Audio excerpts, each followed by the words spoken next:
Bartolomej, Tomáš, Matúš, Peter, poďte k stolu, dnes budeme opäť spolu večerať.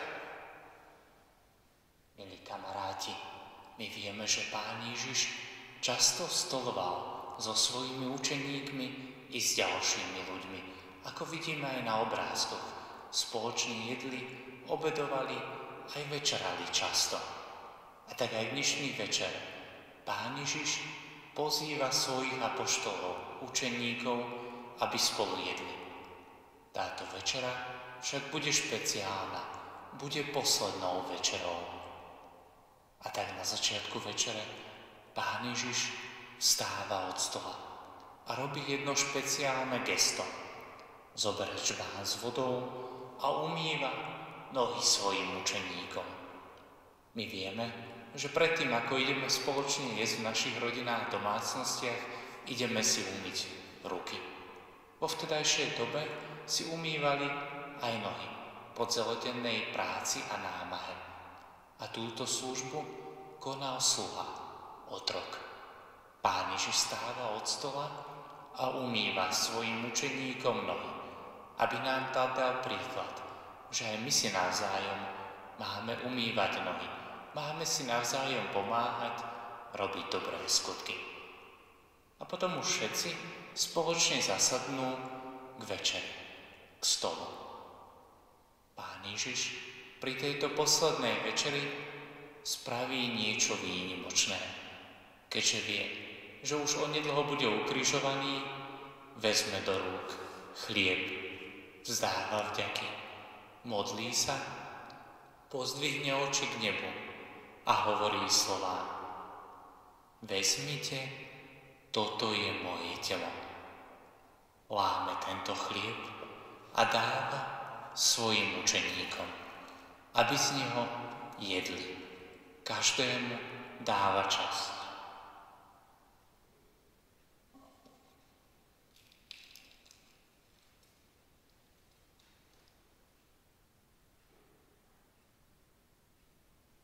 Zároveň Ježiš pri poslednej večeri berie do rúk aj kalich s vínom. Vzdáva vďaky a dáva im hovoriac: Toto je moja krv novej zmluvy, ktorá sa vylieva za všetkých. A dáva im piť z tohto kalicha. Pán Ježiš vie, že už o pár chvíľ obetuje svoje telo, vyleje svoju krv na kríži a tak slávi túto poslednú večeru so svojimi učeníkmi, aby aj oni potom slávili svätú omšu, aby aj oni potom zobrali po Ježišovom zmŕtvychvstaní do rúk misku s chlebom, aby kňaz pri svätej omši na oltári mohol povedať vždy slová premenenia: Vezmite, toto je moje telo. A takisto, keď kňaz pri svätej omši berie do rúk kalich s vínom, hovorí Ježišove slová, ktoré hovoril pri poslednej večeri: Toto je moja krv novej zmluvy, ktorá sa vylieva za všetkých. A my vieme, milí kamaráti, keď pri svätej omši, tu na oltári, obetnom stole, eucharistickom stole, keď kňaz vo svätej omši hovorí slová premenenia, my počas svätej omše vždy spievame, hovoríme pri pozdvihovaní premenení: To je Pán Ježiš, obetuje sa za nás. My vždy svätú omšu slávime ako pamiatku na Ježišovú poslednú večeru so svojimi učeníkmi. Aj my sme zhromaždení okolo obetného stola, okolo eucharistického stola, okolo oltára, aby sme slávili hostinu, aby sme slávili poslednú večeru, tajomstvo Ježišovej poslednej večere, Ježišovej obety na kríži a zmŕtvychvstania. A vždy z chleba a z vína, ktoré prinášame pri slovách premenenia vo svätej omši, sa stáva telo a krv Pána Ježiša. My to vyjadrujeme pri detskej svätej omši tými nádhernými slovami. To je Pán Ježiš, obetuje sa za nás. A tak my veríme, že už viac po slovách premenenia pri svätej omši to nie je obyčajný chlebík či obyčajné víno, ale telo a krv Pána Ježiša, ktoré my potom vo svetom prijímaní prijímame. Keď každý z nás pri svetom prijímaní dostane hostiu, ktorú vidíme ako malý chlebík, podobne ako Ježiš učeníkom rozdával chlieb a víno. Aj my pri svätej omši, pri svetom prijímaní rozdávame. Ale už to nie je viac iba obyčajný chlieb, ale je to hostia, v ktorej je prítomný Pán Ježiš. A vy, keď pristúpite, milé deti, k prvému svätému prijímaniu, ja ako kňaz vám poviem telo Kristovo. Vy poviete amen. Čo znamená, je to tak. Veríme, že v tomto chlebe je prítomný Pán Ježiš v Eucharistii.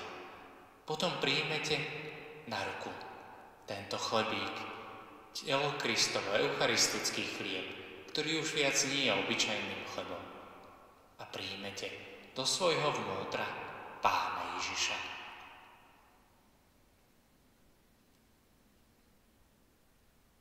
A prečo vlastne prijímame Pána Ježiša v Eucharistii? To máte pekne napísané vo vašich pracovných listoch na 4. strane.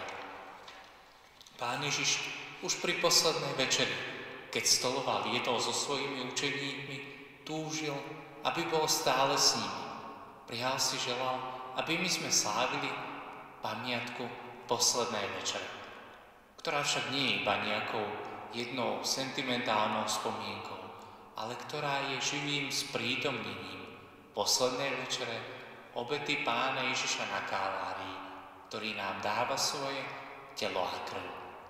Keď my ho prijímame vo svetom prijímaní, Pán Ježiš prichádza do nášho vnútra, do nášho srdca, aby sme aj my konali dobre, aby sme aj my boli vnútorne silnými, tak ako my prijímame každý deň jedlo, chlieb, rôzne pokrmy, aby sme boli silní, aby sme mohli konať dobré veci, tak aj vo svetom prijímaní prijímame Pána Ježiša, pokrm duchovný, aby sme aj my konali dobré skutky, aby sme aj my dokázali slúžiť, tak ako Pán Ježiš to spravil tým nádherným gestom umývania nôh pri poslednej večeri. Keď prijímame Pána Ježiša v Eucharistii, Pán Ježiš prichádza do nášho vnútra, do nášho srdíčka, aby bol priateľom s nami. Preto vždy my chceme mať čisté srdiečko, keď prichádzame k svätému prijímaniu. Ak tak nie je, predtým ideme na svätú spoveď, sviatosť zmierenia. A potom vo svätom prijímaní Pán Ježiš prichádza, aby prebýval vo našom vnútri, aby bol opäť priateľom s nami, aby nám pomáhal, aby sme boli vnútorne silní, aby sme konali dobre, aby sme spolu tvorili cirkev. A tak prijímať Pána Ježiša v Eucharistii vo svetom prijímaní znamená, že Pán Ježiš je skutočne prítomný v tele Kristovom, v hostii, ktorú prijímame, keď Pán kňaz premieňa chlieb a víno na telo a krv Pána Ježiša tu na oltári, na obetnom stole. A my potom ho môžeme prijať vo svetom prijímaní. Tento biely kúsok chleba sa po slovách kňaza toto je moje telo premieňa na telo Kristovo, na telo Pána Ježiša, ktorý, keď ho prijímame, zostáva našim najlepším priateľom, ktorý je tu vždy medzi nami prítomný, keď slávime Eucharistiu, pamiatku poslednej večere. A tak vám prajem, milí kamaráti, aby sme často prichádzali k tomuto nášmu eucharistickému stolu. Aby sme aj my, tak ako Ježiš slávil poslednú večeru, často a s radosťou slávili svätú omšu.